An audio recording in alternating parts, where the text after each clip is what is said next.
Salut les bricolos! Dans cette vidéo, on va parler isolation.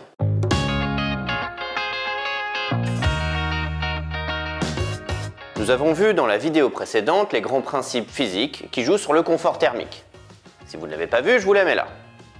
Dans cette vidéo, je vais vous expliquer mes choix en termes d'isolation pour ma maison. Mais avant de rentrer dans le détail, on va essayer de comprendre ce qu'est l'isolation et les grands principes à connaître pour orienter nos choix.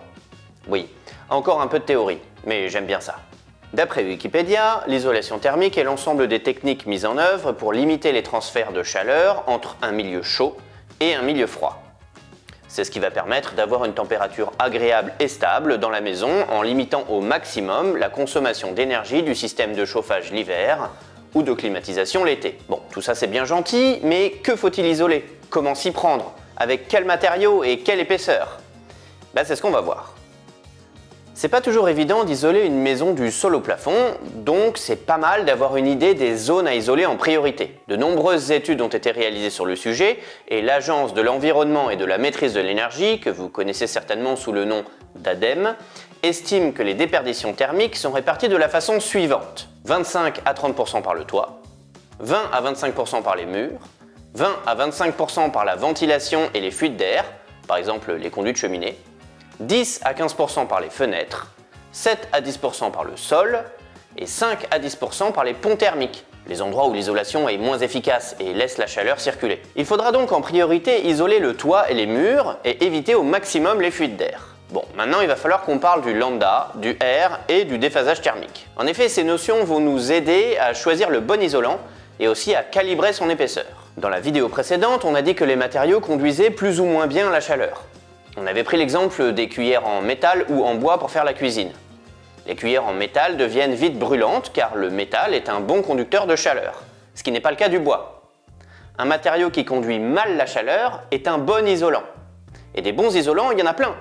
Le bois bien sûr, mais aussi la laine, le plastique ou même l'air immobile sont de bons isolants. Ce qui est cool, c'est qu'il y a un moyen de savoir à quel point un matériau est isolant grâce au lambda. Le lambda, c'est le symbole qu'on a donné à la conductivité thermique d'un matériau. Ça représente sa capacité à conduire la chaleur.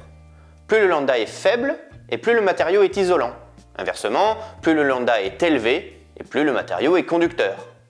Par exemple, le lambda du plastique est de 0,25, alors que celui du cuivre est de 380. Parlons maintenant de la résistance thermique notée R.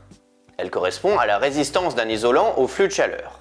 Le R dépend de la conductivité thermique, le lambda, et de l'épaisseur de l'isolant. R est égal à l'épaisseur exprimée en mètres, divisé par le lambda. Prenons un exemple. On a dit tout à l'heure que le plastique avait un lambda de 0,25. Donc pour obtenir un R de 2, il faut une épaisseur de plastique de 50 cm. Avec du cuivre, il faudrait une épaisseur de 760 mètres pour avoir un R de 2. Il ne nous reste plus qu'à comprendre ce qu'est le déphasage thermique. Ça désigne la durée, en heures, que va mettre la chaleur venant de l'extérieur à traverser les matériaux et commencer à chauffer l'intérieur de l'habitat.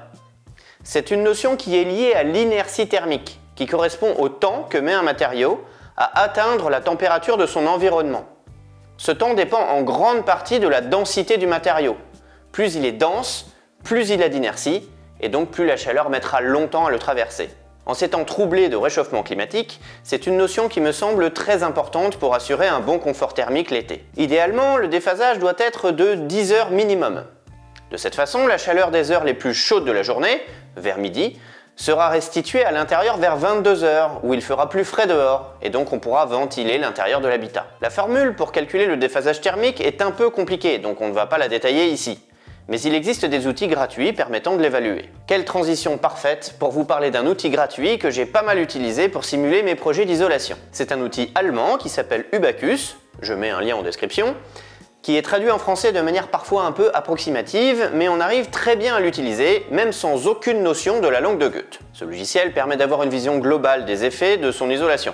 On y retrouve bien évidemment le lambda, le R et le déphasage, mais aussi plein d'autres informations, notamment sur l'humidité engendrée par l'isolation. Et oui, isoler une maison a un gros impact sur l'humidité dans la maison, l'isolant et les parois. Attention, il s'agit d'un outil gratuit qui ne remplace pas le savoir-faire d'un professionnel. On va le voir plus tard, mais certains calculs ne sont pas tout à fait exacts, notamment si on utilise des freins vapeur hygrovariables.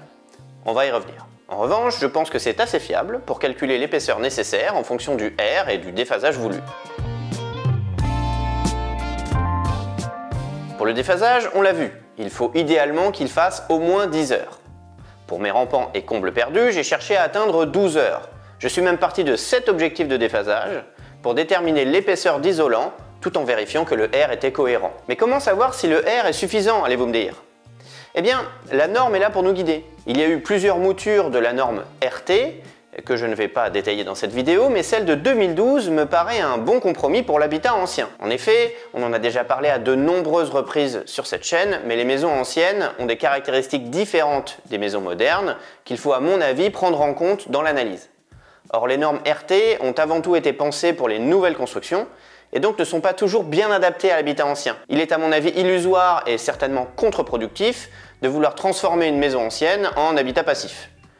Par maison ancienne, j'entends construite avant la Seconde Guerre mondiale. Tout ça étant dit, voici ce que la norme RT 2012 préconise. R d'au moins 4 pour les murs et les planchers bas, et R d'au moins 8 pour les combles. Un bon moyen de calibrer la résistance thermique dont on a besoin est de regarder à partir de quel R on a droit à une aide. Dans mon cas, je préfère faire ces travaux moi-même, donc je n'aurai pas le droit aux aides, mais ça m'a bien aidé à calibrer mes besoins. Si je me souviens bien, à l'époque où j'ai étudié tout ça, ça remonte à quelques années, donc ça a certainement changé, les aides, c'était à partir d'un R de 6 pour les rampants, 7 pour les combles perdus, et un peu moins de 4 pour les murs et les planchers bas.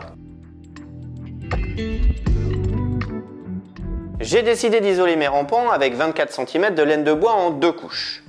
Une première couche collée au pare-pluie de 8 cm d'épaisseur pour se loger parfaitement entre les chevrons, puis une seconde couche croisée épaisse de 16 cm. Tout ceci nous donne un R de 6 et un déphasage thermique de 12 heures. Pour les combles perdus, j'ai soufflé environ 35-40 cm d'épaisseur de ouate de cellulose pour un R supérieur à 8 et un déphasage supérieur à 13 heures. Faut prendre en compte le fait que la ouate va se tasser et mon objectif est qu'elle fasse au moins 33 cm d'épaisseur, ce qui donnera un R de 8 et un déphasage thermique de 13 heures. En plus de ça, lorsque j'ai construit le plancher entre le rez-de-chaussée et l'étage, j'ai décidé de l'isoler avec une bonne couche de ouate de cellulose lui aussi. J'avais fait une vidéo sur le sujet, dont voici le lien. Ça va permettre d'avoir un rez-de-chaussée super bien isolé. Enfin, j'espère. Pour les murs, j'ai eu beaucoup de mal à me décider. En effet, quelle que soit la solution envisagée, elle engendrait trop d'humidité dans les murs, même avec un frein vapeur hygro-variable. Bon, va encore falloir qu'on fasse une petite parenthèse technique. Dans un volume d'air donné, il peut y avoir plus ou moins d'eau sous forme gazeuse en fonction de la température. Ce graphique représente la quantité d'eau sous forme gazeuse maximale qu'un mètre cube d'air peut contenir en fonction de la température. On y observe par exemple qu'à 20 degrés, 1 mètre cube d'air peut contenir jusqu'à 17,3 g d'eau sous forme gazeuse. Le taux d'humidité de l'air dont nous avons parlé dans la vidéo précédente correspond au rapport entre la quantité de vapeur d'eau présente dans l'air et la quantité maximale que l'air peut contenir. Nous avions dit que pour être confortable, il fallait un taux d'humidité compris entre 40 et 60 %. Donc dans une pièce à 20 degrés, si le taux d'humidité est de 50 %, ça veut dire qu'il y a 8,65 g d'eau sous forme gazeuse par mètre cube d'air dans la pièce. Tout ça c'est bien beau, mais quel rapport avec l'isolation? Eh bien, tout est une question d'équilibre. Si vous chauffez votre maison et qu'il fait froid dehors, il y aura plus de vapeur d'eau dans votre air intérieur que dehors. Imaginons qu'il fasse 0 degré dehors et 20 degrés dedans, et que le taux d'humidité soit de 50 % partout. Vous aurez alors 8,65 g d'eau par mètre cube d'air à l'intérieur, et 2,45 g par mètre cube dehors. Et la nature, elle aime pas trop les déséquilibres comme ça. Cette différence va engendrer une migration de la vapeur d'eau de l'intérieur vers l'extérieur. Or, quand elle va migrer, elle va traverser l'isolant et les parois, qui seront de plus en plus froids à mesure qu'on s'approche de l'extérieur. La quantité d'eau n'aura pas bougé, mais la température sera plus basse. À un moment donné, l'humidité dans l'air va arriver à saturation et l'eau se condensera. Elle passera de sa forme gazeuse à sa forme liquide. C'est ce qu'on appelle le point de rosée. Pour limiter ce problème, il est recommandé d'installer une membrane d'étanchéité qui laissera plus ou moins passer la vapeur d'eau. Cette membrane s'installe au-dessus de l'isolant côté intérieur. Il en existe deux grands types, les pare-vapeurs et les freins-vapeurs. Les pare-vapeurs sont censés être quasiment étanches et donc ne laissent pas du tout passer la vapeur d'eau. Les freins-vapeurs, en revanche, la laissent passer partiellement. Mais quel intérêt de la laisser passer partiellement, allez-vous me dire? Eh bien, s'il y a un défaut de pose ou une fuite d'eau du côté de l'isolant, le frein-vapeur permettra un meilleur séchage, en laissant passer l'humidité vers l'intérieur, l'été par exemple. Et donc, comment savoir si on a affaire à un pare ou un frein-vapeur? Eh bien, c'est le SD qui va nous le dire. Bon, du coup, il faut parler du SD. On va pas trop rentrer dans les détails, mais le SD est exprimé en mètres.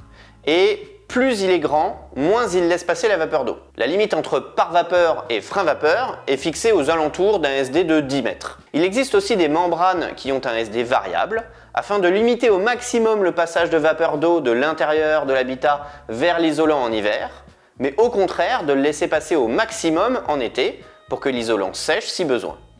Ces membranes s'appellent des freins-vapeur hygrovariables.